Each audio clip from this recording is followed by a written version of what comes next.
ايه اللي هيحصل في سعر الذهب في مصر بعد ما كسر عيار 21 لاول مره في تاريخه 3350 جنيه للجرام؟ هل ليه ممكن يوصل سعر الجرام بعد كده ل 5000 جنيه؟ طب ايه اللي خلى اسعار الذهب تزيد بالرقم دوت وفي خلال اسبوع؟ يعني يمكن بعد اجتماع البنك المركزي الاسبوع اللي فات، او زي ما بنقول ماذا يحدث خلف الكواليس؟ ليه التجار زودوا الارقام الكبيره دي؟ طب ايه هو اصلا السعر العادل بتاعه؟ طب اصلا ايه حكايه المنصات اللي هي يوم الاثنين اللي فات منصات وشويه تجار من الذهب او بعض التجار من الذهب ما بقوش يعني يسعروا الذهب، وفي شويه تجار امتنعت عن البيع؟ ليه كل دوت؟ طب هل نشتري دلوقتي لانه هيزيد خلال الفتره الجايه ولا نستنى؟ اسئله كتير جدا جدا بتدور فيها، هنجاوبها بالتفاصيل وهنتناقش فيها في كوبايه الشاي بتاعتك كده، ويلا بينا بعد الفاصل.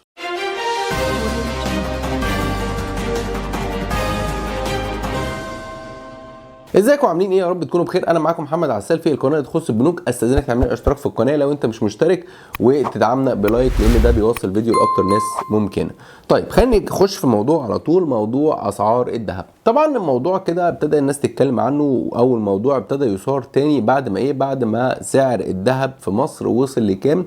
وصل ل 3350 جنيه للعيار 21، لدرجه ان منصه اي صاغه، المنصه دي اللي بتعرض اسعار الذهب، وقفت يوم الاثنين اللي فات. وقفت ان هي يعني تعلن عن الاسعار بشكل مؤقت. بعد كده رجعت تاني ان هي تعلن عن الاسعار بعديها، بس برضو في نفس الوقت كان في شويه تجار برضو، او في بعض التجار ان هم برضو ما كانوش بيبيعوا او وقفوا البيع في اليوم ده، بس بعد كده رجعوا يبيعوا تاني. وده اللي نفته الشعب العامه للذهب في مصر، ان هو اصلا مفيش وقف بيع للذهب في مصر، والبيع شغال عادي خالص ومفيش اي مشكله. طب لو جينا نفصصها واحده واحده، سعر الذهب في مصر ليه زاد او بيعتمد على ايه؟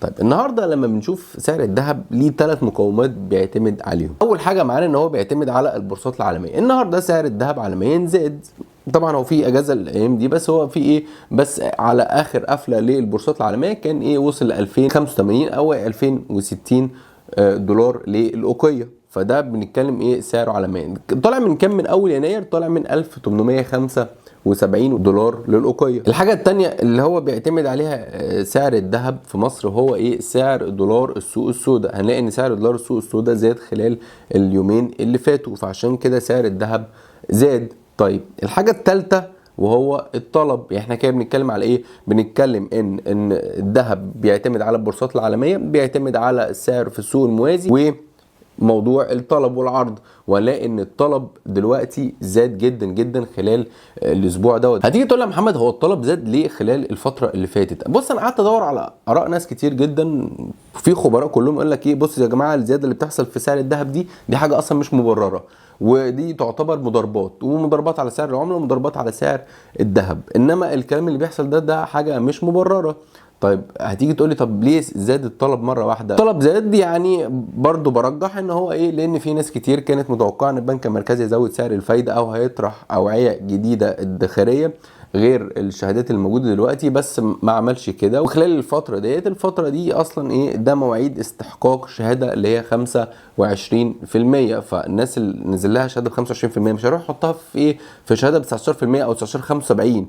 مفيش الكلام ده، لا هو هيروح يعمل هيروح يقوم مشاري بيها ذهب. الكلام ده. الحاجه الثانيه ان في كلام كتير جدا عن التعويم، وتلاقي نجيب ساويرس طالع ويقول لك لا ده لازم نعوم ملهاش حل، وقريه الدوليه والكلام الكتير عن القصه دي. فخلت الناس لا هتحوط هتحوط ان انا هشتري ذهب. اداره منصه جولد بليون كانت اتكلمت عن الموضوع دوت. قالت بقى؟ ان الارتفاعات القياسيه في اسعار الذهب بالرغم من اغلاق السوق العالمي امس لم يتحدد لها سبب معين، وهو ما دفع البعض لوصفها بارتفاعات غير مبرره واستغلال لفتره العطلات، خاصه مع ارتفاع سعر الدولار في السوق الموازي. ادي اول حاجه زي ما احنا قلناها. الحاجه الثانيه ان تحركات الاسواق الحاليه متاثره مضاربات كبيره على السعر في ظل غياب السوق العالمي بسبب العطله.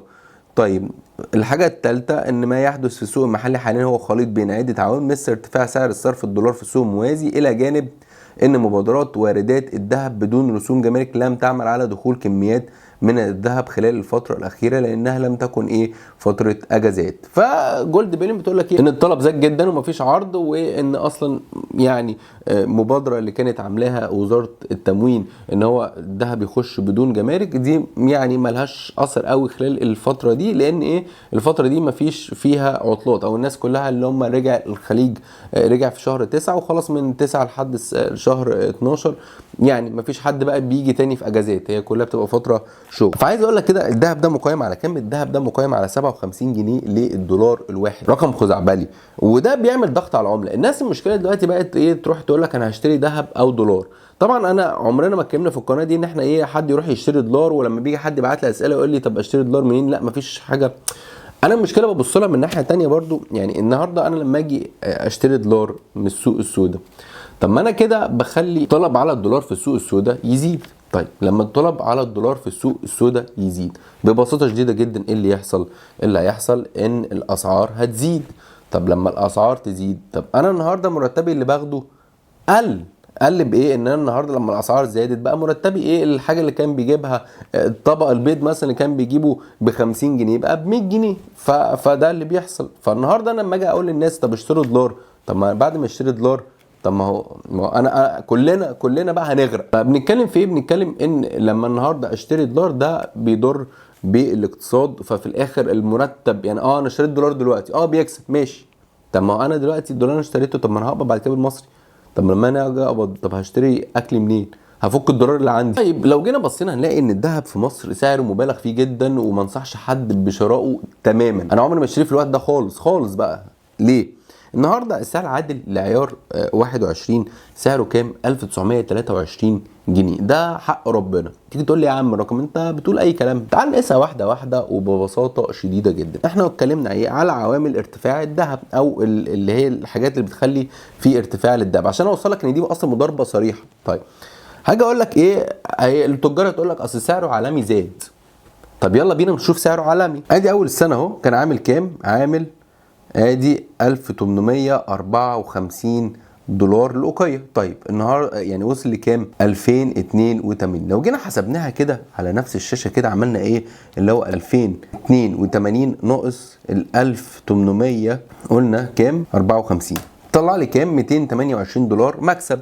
طيب على كام؟ على اصل المبلغ 1800 اللي هو 1854 يطلع لي 12.25%. يعني الزياده العالميه زادت بكام؟ 12%. يعني المفروض الحق ربنا ان هو يزيد ب 12%. طب هو اول سنه كان بكام؟ عيار 21 ب 1675 جنيه. المفروض العيار 21 يعمل ايه؟ يوصل ايه؟ 2176 جنيه لو بال 12% دول. طيب النهارده وقت تصوير الحلقه حسب منصه اي صاغ اهو كام؟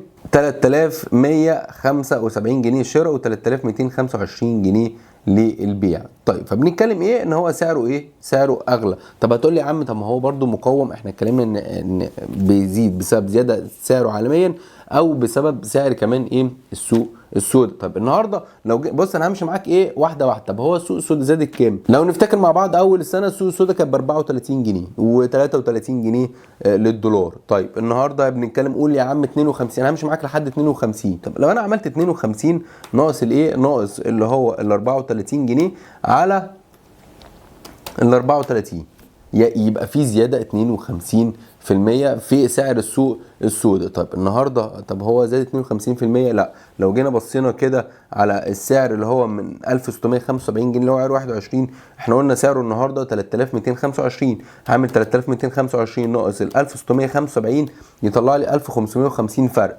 على الاصل المبلغ 1675، يعني طلع لي زياده 92.5%. 92.5% زياده.